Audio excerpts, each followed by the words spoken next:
उद्देश्य ईश्वर हो, बस। जिसका उद्देश्य ईश्वर प्राप्ति, ईश्वर ज्ञान, ईश्वर सुख है, उससे जो भी होगा बढ़िया होगा।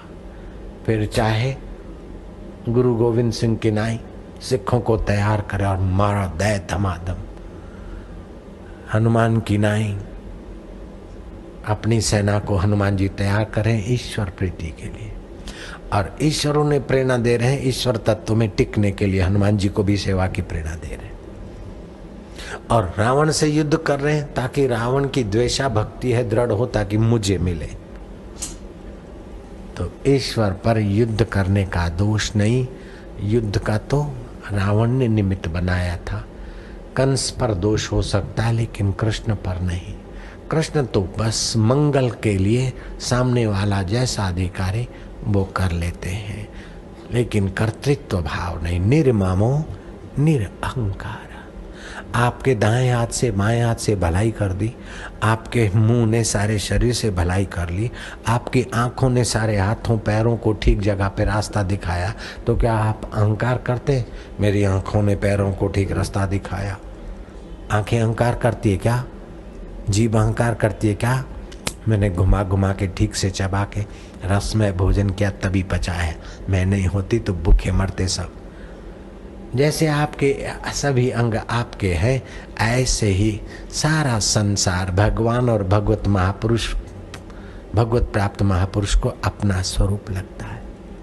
कितनी विशाल दृष्टि है, कितनी तात्विक दृष्टि है। अमहर्ष अर्थात दूसरे की उन्नति और सफलता देखने की ताकत नहीं। नहीं, जिसकी सफलता और यश हो रहा है उसकी गहराई में मैं हूं करके तुम मजा ले। उसको तो सफलता और यश में मेहनत पड़ेगा, लेकिन तू ज्ञान की नजर से तो वैसी मजा अपने आप ले लेगा। सुखी को देखकर मैत्री प्रसन्नता है, इसके रूप में हम ही सुखी। और इसका इतना मान और हमारे को कोई पूछता नहीं, इतनी जय करा मैं तो पचमरना लगेगा भाग्य में। इसकी अपेक्षा इसके रूप में हम ही तो है, हम ही तो फलाने होकर प्रसिद्ध हो रहे। अगर यार हैं तो हम हैं, दिलदार हैं तो हम हैं, बादशाह हैं तो हम हैं, शहनशाह हैं तो हम हैं, यश वाले हम हैं, विद्वान हैं तो हम हैं। हमारे अनेक रूप है, वाह वाह। और कोई कह दे चल रे गधा, तेरे अनेक रूप है। बोले अभी तुमने सच कहा, गधे में भी मैं हूँ। अरे गधा शब्द भी तुम्हें मौज करा दे भैया, तुम केवल तात्विक दृष्टि करो, तुमने अच्छा पहचाना है भैया। चल रहे चल, बिल्ली जैसी देखती है।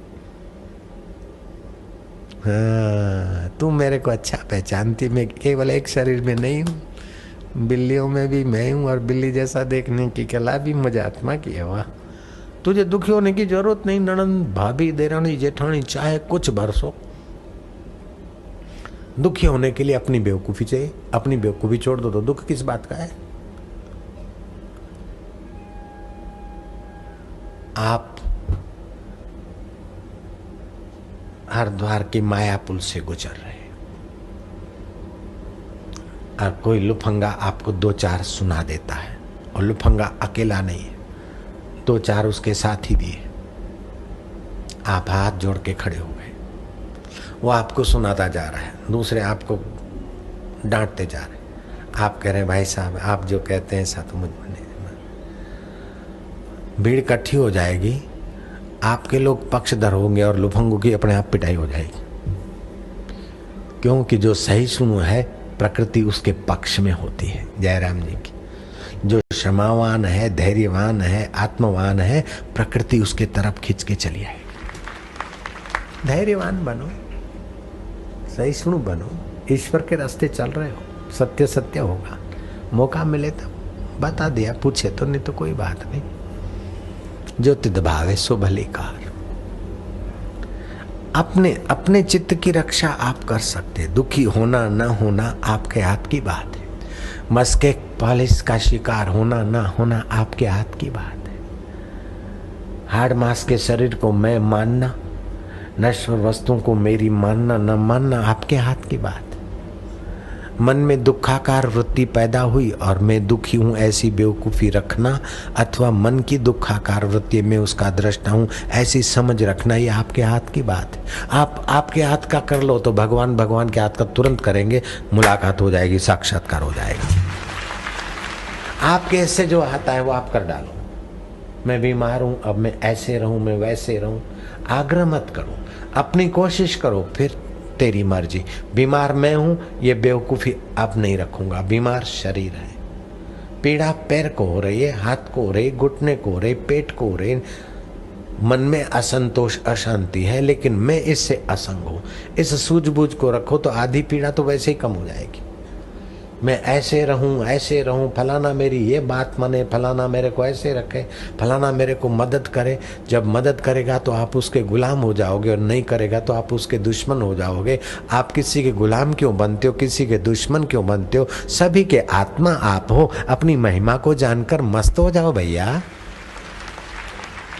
मैं श्री कृष्ण की बात फिर से सुना चुका हूं और फिर अभी सुनाना चाहता हूं। सुना दूं? स्वर्गलोक में चर्चा चली कि सबसे ज्यादा प्रसन्न, ज्ञान दृष्टि से संपन्न, समाज को हंसते खेलते उन्नत करने वाला इस वक्त धरती पर कौन फिरस्ता है, कौन देव पुरुष है, कौन महात्मा है, कौन भगवान स्वरूप संत है। कई संतों के नाम आते, संतों के संत श्री कृष्ण का सर्वोपरि नाम उभर आया कि ये महासंत हैं श्री कृष्ण भगवान। कोई कैसा भी व्यक्ति हो, वस्तु हो, परिस्थिति हो, उसमें से सद्गुण लेकर मस्त रहते हैं।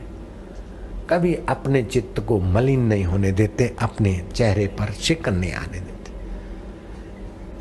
गंदे से गंदा पशु, पक्षी, जीव, जंतु, मानव, दानव हो, श्री कृष्ण सदा बंसी बजाते रहते, मुस्कुराते रहते। देवता को शंका हुई कि गंदे से गंदे पशु पक्षी में भी कृष्ण अच्छा क्या देखेंगे। मैं परीक्षा लेता हूं।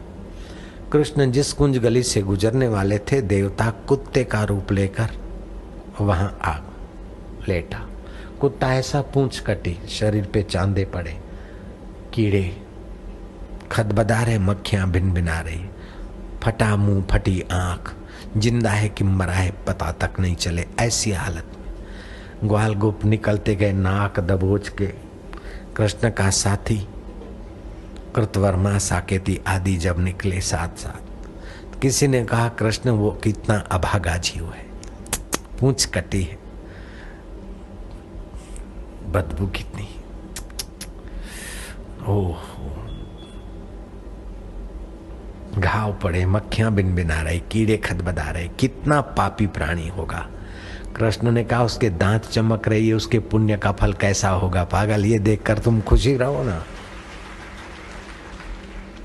जब ऐसे गंदे कुत्ते के चमकते दांत देखकर अपने श्री कृष्ण अपना दिल खुश रखते, तो आपके जीवन में भी तो ऐसा कोई भी आएगा तो भले दांत न चमके तो कम से कम टाल तो चमकती होगी। आजकल बाल हट गए होंगे, तेल की बचत तो करता है, ये तो सद्गुण है भैया जान में।